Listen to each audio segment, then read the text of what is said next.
خدا گواہ کہ اس ایپیسوڈ میں آپ کو دیکھنے ملے گا کہ عریشہ اور سفیان باتیں کر رہے ہوتے ہیں۔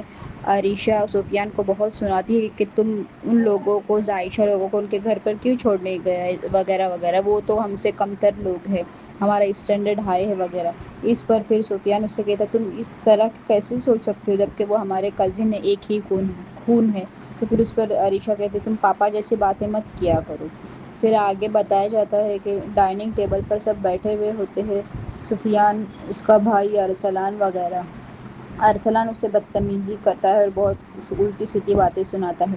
پھر اس پر اس کی ماں اسے ڈانٹتی ہے اور کہتی ہے کہ تمہیں ایسا بدتمیزی نہیں کرنی چاہیے۔ پھر اس پر سفیان کہتا ہے کہ میں اپنے گھر کے ماحول سے بہت ڈس اپوائنٹ ہوا ہوں، اور پھر وہ اٹھ کر وہاں سے چلا جاتا ہے۔ پھر آگے بتایا جاتا ہے کہ عائشہ اور اس کی ماں عالیہ سوئے ہوئے ہوتے ہیں اور وہ دونوں سفیان کے بارے میں باتیں کر رہے ہوتے ہیں کہ وہ ایسا لڑکا نہیں ہے، وہ ارسلان کے جیسا نہیں ہے وغیرہ وغیرہ۔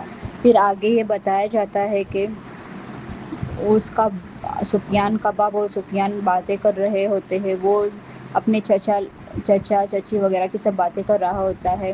وہ عریشہ کے نیچر کے بارے میں بھی اپنے باپ سے باتیں کہتا ہے۔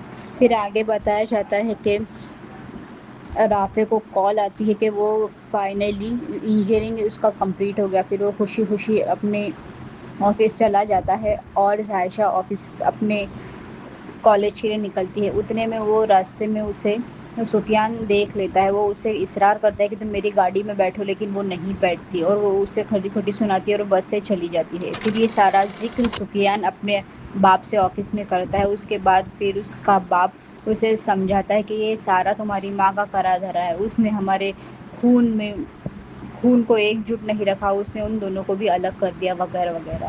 پھر اگلے سین میں بتایا جاتا ہے کہ سفیان اپنے باپ